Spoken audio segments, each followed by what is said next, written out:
Sefrou, ma ville bien-aimée qui m'a tant donné et jamais, oh non, jamais oublié. Je suis là aujourd'hui pour raviver mes souvenirs et du plus profond de mon cœur te chérir. Sefrou, havre de paix et de sérénité, tu as été et resteras un bel exemple de convivialité.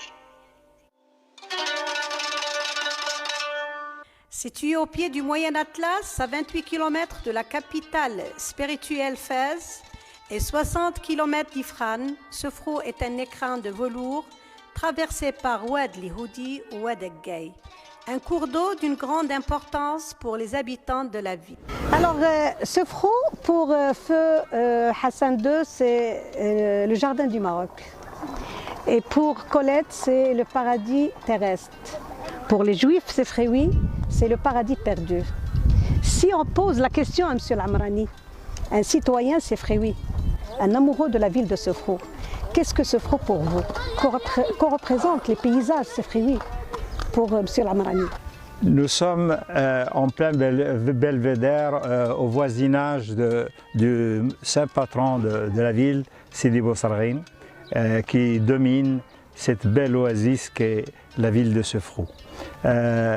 Toutes les descriptions que vous avez données sur Sefrou sont très belles et j'y adhère à 100%. Et j'y ajouterai que Hassan II avait dit lors d'une réunion des architectes du Maroc que c'était l'une des plus belles villes du Maroc. Mais la beauté de Sefrou, et qui est une beauté écologique, se répercute de façon magnifique sur le comportement des habitants de cette ville.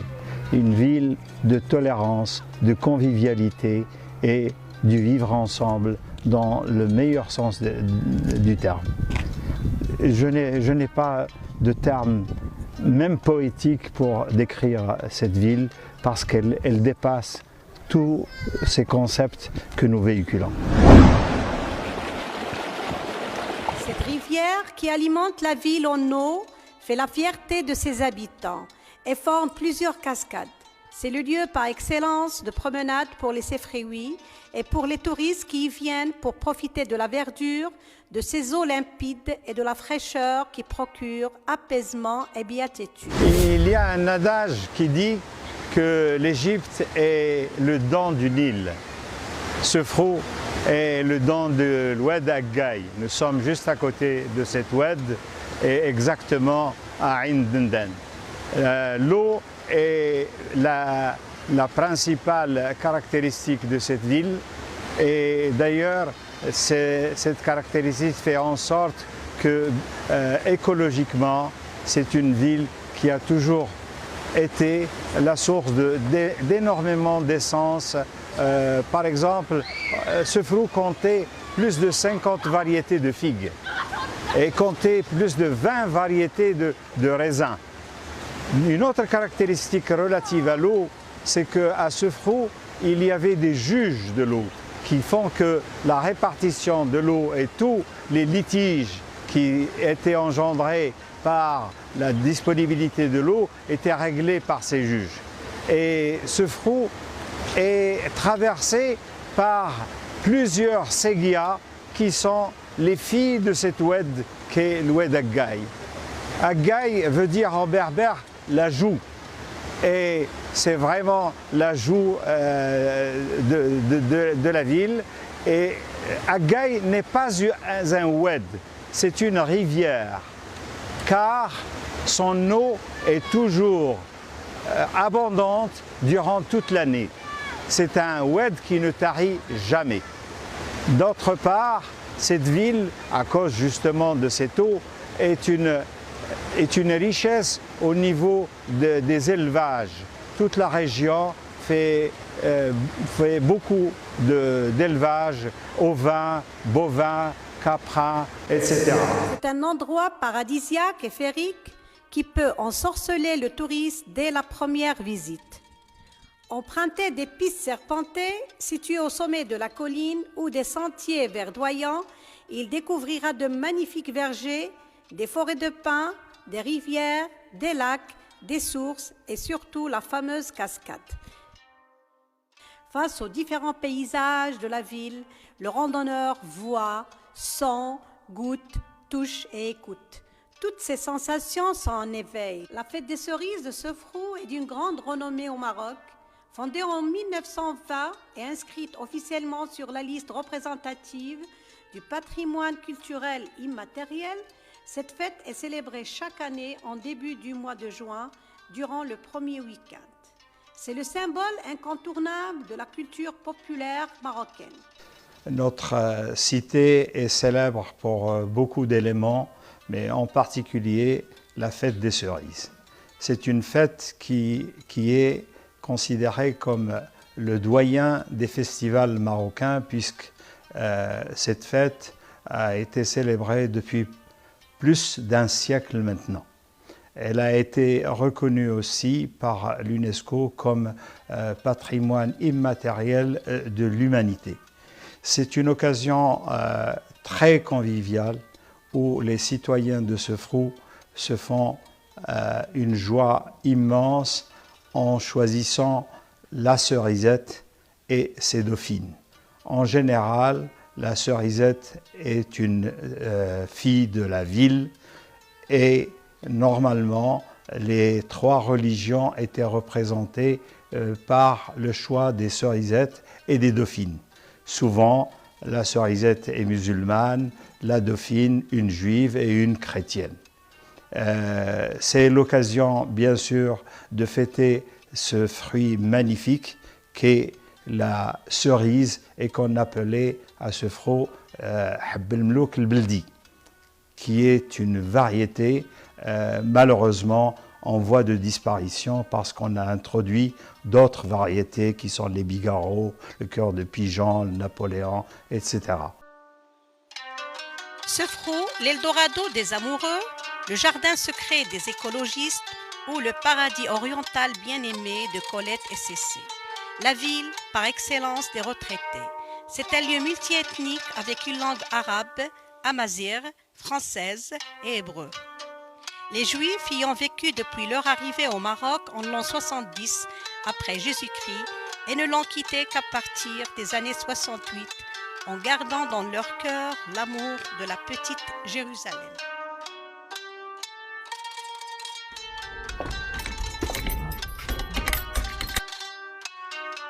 Certes, les Juifs séfréouis ont quitté Sefrou et sont loin maintenant, mais Sefrou n'a jamais quitté leur cœur.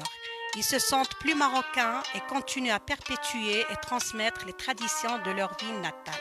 Ils se sont installés en France, au Canada, en Israël, mais leur cœur est toujours à Sefrou et ne cesse de partager leur amour de la ville des cerises avec leurs amis musulmans. Ah, bonsoir. Ça va, Marie? Bonsoir Lamia, ça va très bien. Tu vas bien? Je suis heureuse de t'entendre. Ah oui, la même chose, hein? À Dubaï, on a eu l'occasion de parler, Momi, Rachel, Armand et moi, de notre prochain séjour au Maroc. Ah, c'est une très bonne nouvelle, hein? Et ça sera, c'est pour quand? C'est prévu pour quand?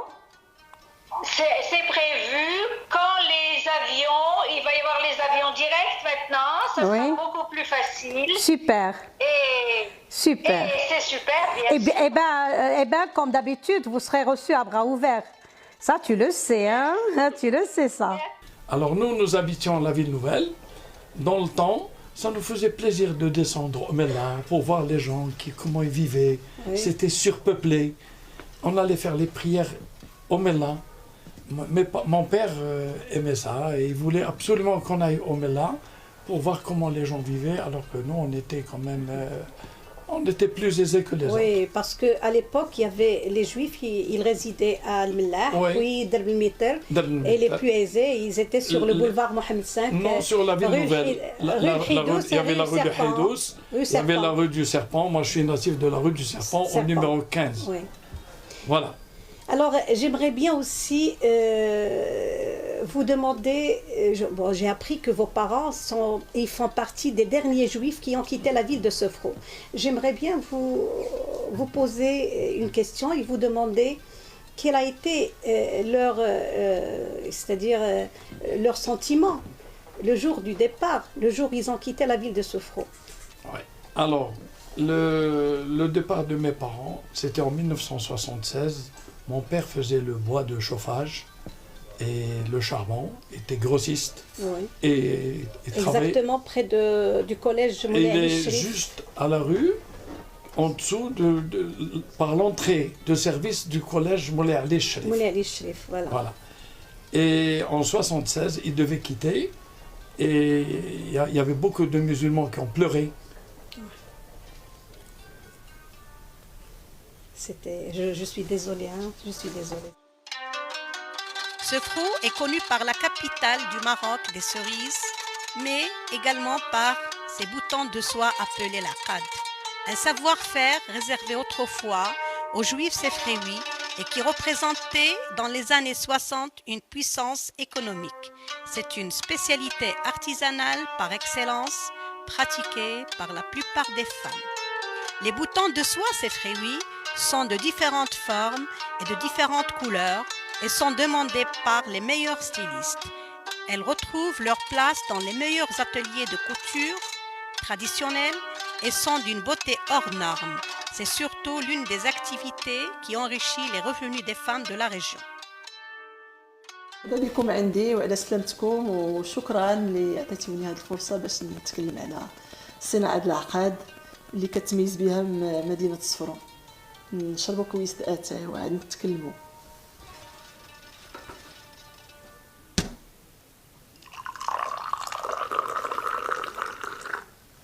قبل ما نهضر لكم على العقاد غنهضر لكم على التاريخ ديال العقاد وكيفاش وصلوا لعندنا لهنا لصفرو. هما دخلوا على طريق الموريسكيون اللي هاجروا من الأندلس، حيت هذه صناعة أندلسية. دخلوهم الموريسكيون، ولكن اللي كانوا مختصين بهم هما اليهود، ونظرا للتعايش اللي كان بين اليهود والمسلمين هنا في صفرو علموا لهم شي كيعلم شي، هما كيعلموهم العقاد وعاود المسلمين علموهم صناعات أخرى، ولكن في التالي ولاو غير المسلمين اللي كيخدموا العقاد، واليهود كانوا كيخدموا عاود صناعات اخرى بحال الكروشي والتريكو والخياطه والعقاد. ما كانوش هكا في الاول، كانوا كبارين، لان الرجال في شحال هذه قديم كانوا كيلبسوا الجلال، ماشي هما اللي كيلبسوا القفطان، كان الراجل اللي كيلبس القفطان، وكانوا كيلبسوا السلاهم وديك الجلال ديال الدراز غلاضين. دونك العقده كانت كبيره، كان الحجم ديالها كبير، وكانت كتصنع ماشي على الكاغيط، كانت كتصنع على الثوب.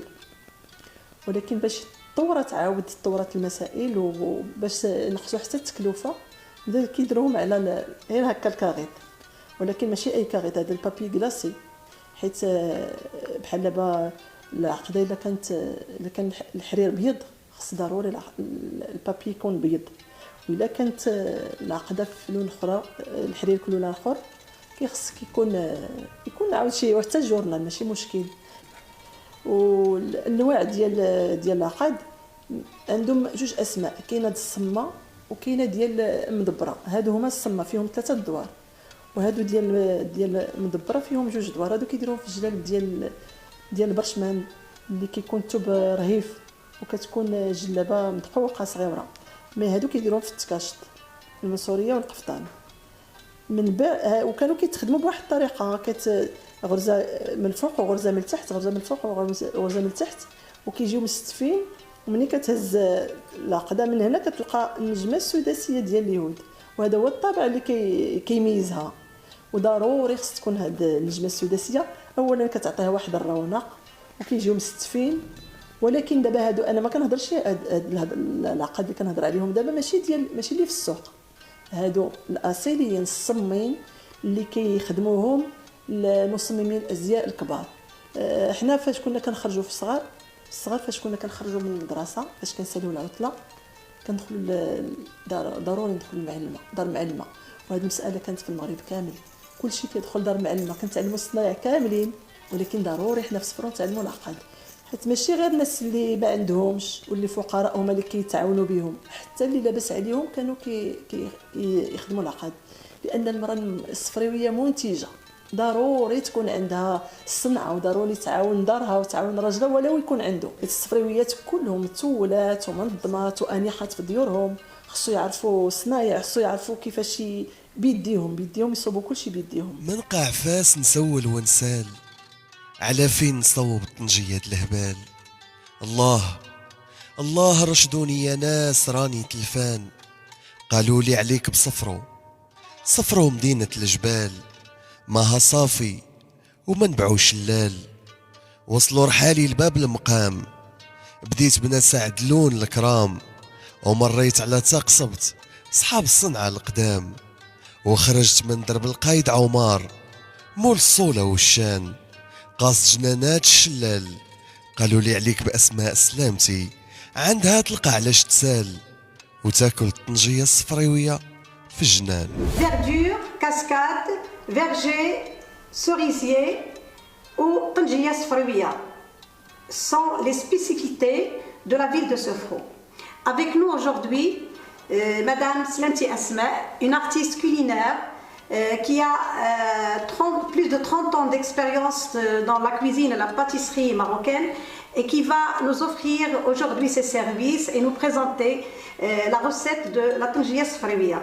Mais avant de passer à Madame Slanti Asma, nous avons avec nous notre doyen, Monsieur Amrani, qui va nous donner des informations sur l'histoire de la tangia sfraouia. Merci beaucoup, Madame Slanti. Effectivement, la tangia, dont le récipient est devant nous, est l'occasion de célébrer de la meilleure façon possible le site qu'est la ville de Sofro. À savoir, la tangia, et là c'est l'occasion pour moi de détruire un préjugé. La tangia sfraouia est beaucoup plus ancienne que la tangia marrakechia, parce que Sofro est l'une des plus vieilles implantations humaines du Maroc. Les Sefrioui en profitent souvent du vendredi, le jour de repos hebdomadaire, pour préparer ce plat et le célébrer de façon très festive dans les jnanes qui entouraient toute la ville de Sofro. C'est aussi une occasion de convivialité et d'un vécu ensemble. La tangia est la cousine de la dafina ou la srina que les juifs consomment chaque samedi. En réalité, la même façon de la cuire, à savoir sur feu doux pendant toute une nuit, des fois pour la srina, et pendant des journées entières dans les fours des bains morts marocains. J'espère que vous allez apprécier la recette de ce plat que Madame Slanti va vous présenter. السلام عليكم. غادي نقدم لكم الطنجيه الصفريه النهار. نبداو بالمراحل ديالها والقوام ديالها. هنا عندنا اللحم واحد 2 كيلو شي ديال اللحم ملوج العجل، بطاطا قشورها دريي، بطاطا ديال القزبر المعدنوس، الثومه مدقوقه، الثومه بقشورها حتى هي، البصله تكون قليله، هادو راه غير صغيورين، الحامض مصير، البيض البلدي ضروري من الحار. بالنسبه للعطريه عندنا الزعفران شعره، عندنا الكمون بالنسبه اللي غيطيبها في الطنجيه تيديروا من الاول، لكن اللي غادي يطيبها في كوكوط حتى يحل الكوكوط. سكينجبير، الابزار، الخرقوم، الفلفله الحمراء، الملحه، الزيت البلديه. نقولوا بسم الله. نبداو باللحم.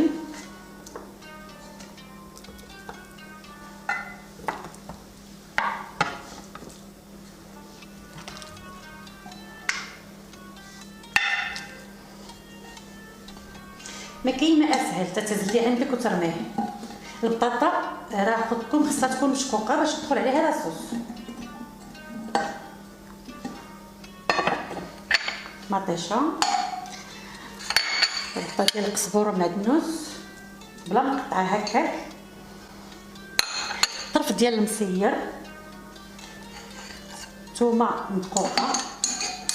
الثومه دايما تنهضروا على الطنجيه تنهضروا على الثومه بزايد. البصله تنديروها قليله، ثومه ريوس،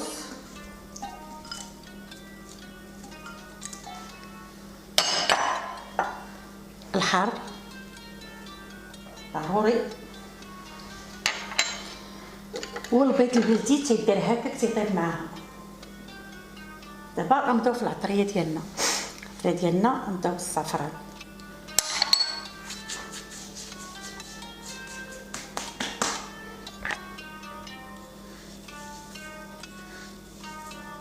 الملحه ها حنا درناها، الكمون،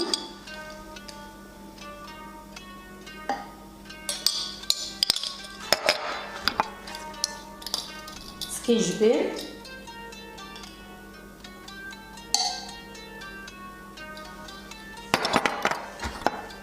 إبزار،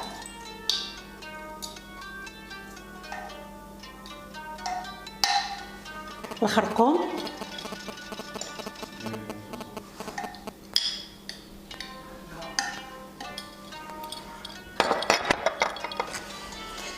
الزبيده البلديه،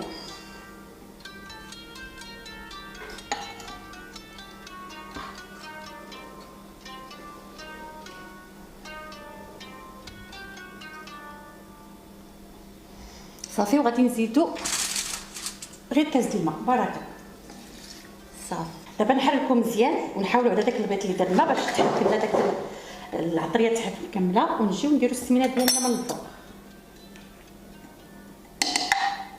صافي، ونغطيوها.